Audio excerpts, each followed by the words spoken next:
the president also stated that if a deal is not done within 60 days, quote, America will go back to bombing Iran. The president also making mention that Iran will never produce and or procure a nuclear weapon. He also spoke about the relationship with Israel, stating that we have an amazing relationship in partnership with Israel. However, he did criticize Israeli Prime Minister Benjamin Netanyahu, stating that he can do a much better job. We are going to take you from France with the G7 summit, yet again underway, to Maine, or in this case, Long Island, I stand corrected, where Vice President J.D. Vance now touching on a number of things. In this case, the Trump administration's efforts to combat waste, crime, and fraud. Yet again, Long Island, New York. Here's the Vice President. Of this district. Ladies and gentlemen, this is a great country. All we need to do to protect it is to stop sending crazy people to Washington, D.C. So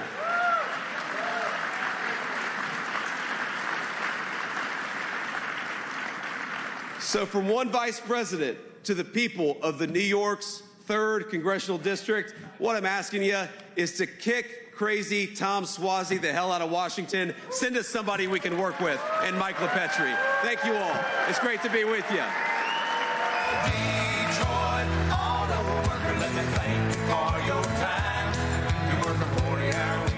All right, there we have it. The vice president speaking for quite some time, also held that presser while the president was speaking at the G7 summit. But J.D. Vance discussing all things surrounding the Trump administration's efforts to combat waste, crime, and fraud. Yet again, focusing our sights on President Trump, who just wrapped up a 1 hour and 8-minute presser at the G7 summit. We now bring in Daily Mail U.S. political reporter Victoria Churchill back here on the Fox 5 Live Zone. Victoria, it's been quite some time. It's good to see you. Welcome back to the show.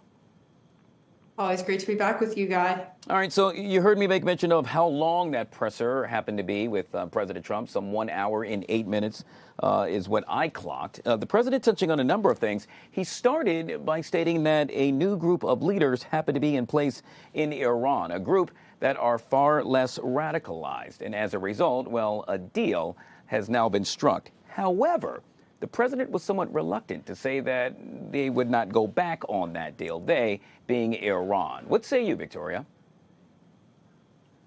Well, I think it's important to point out, even throughout these deliberations over the last few weeks, that the U.S. has had a pretty hard line, particularly on the issue of nuclear nonproliferation on the side of Iran. I think we can also recall back to a few weeks ago on President Trump's Truth Social, where he said that he really wants there to be U.S.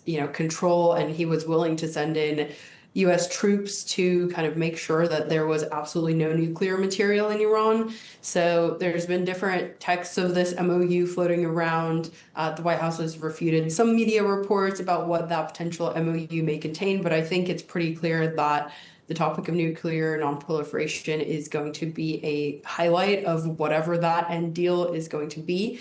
And then also, I think it's interesting to note that, we've heard out of the Trump administration, for example, from Secretary of State Marco Rubio.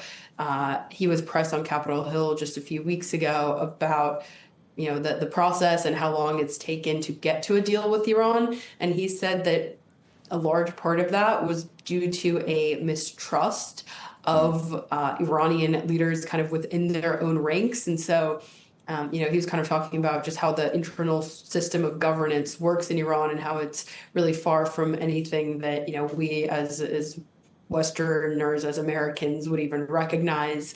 And just kind of how it was pretty fascinating how he was describing some of those inner workings where, it's a guy who has to go talk to another guy, and then he's the one that talks to, the new Ayatollah. And so that there just kind of seemed to be a really, realistically, I think what could be described as a pretty complicated game of telephone that was going on between U.S. negotiators and Iranian leaders. Victoria, I think it's no secret the president loves praise. However, he also praised several nations as well. In this case, I felt it interesting praising China, and yet again even gave partial credit to Russian President Vladimir Putin. However, he's still somewhat skeptical, if you will, or did not give praise to a lot of the European nations who happen to be in attendance.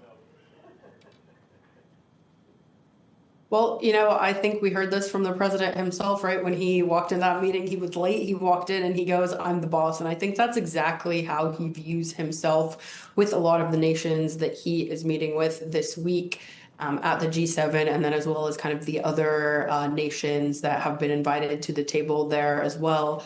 And, I think it's interesting to see how he views that compared to Vladimir Putin and President Xi. Of course, Putin came onto U.S. soil last year to meet with President Trump, and President Trump himself went to China earlier this year to meet with Xi. And so I think he sees them a lot more as equals when you talk about current global superpowers and powers that rival or equal the U.S. versus a lot of these nations. I think he kind of sees them as minor players, frankly, and I think his rhetoric today is indicative of that. The president also tiptoeing around his somewhat strained relationship with Israeli Prime Minister Benjamin Netanyahu. He did state, quote, "We have an amazing relationship, an amazing partnership with Israel."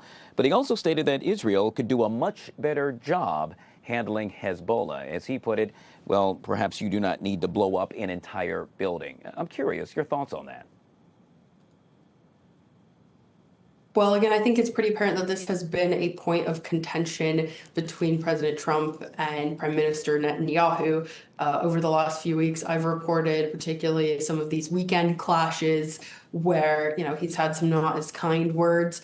But again, I think at the end of the day, that is really his way of showing who is the boss. I think if anything, he views Israel as definitely a partner, but more of a kind of little brother type relationship than straight up as equals in this fight. And, also using the president's own words, he said that some of the actions by Israel have not been helpful when it comes to having a deal at the end of the day. And also recently, President Trump has said that a ceasefire in that region really means that there is just less exchange of firepower than there was, the week before or the few days before. Yeah, we'll end with this, Victoria, and that is what the president ended with. And he was posed with the question, well, Mr. President, why will you not remain present for the actual signing? To which he then responded, perhaps I will. To which the reporter then said, well, is it perhaps because you want to leave? And, well, if it works out, J.D. Vance, or you rather, get the credit. If it doesn't work out, the egg falls on the face of J.D. Vance. To which the president said, sounds good to me. I'm curious your response. Well, this is something we've been following again over the last few months, is that Vice President J.D. Vance was sent to Pakistan to try and make a deal with Iran. He came back empty-handed just a few weeks ago.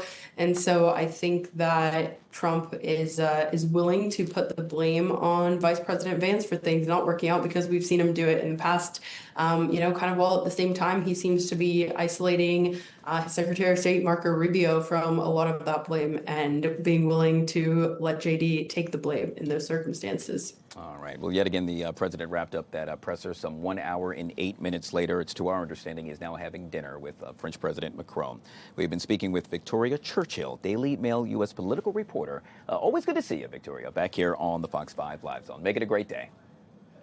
Always great to see you guys. Talk soon. All right, folks, we'll take a quick break. We'll be right back.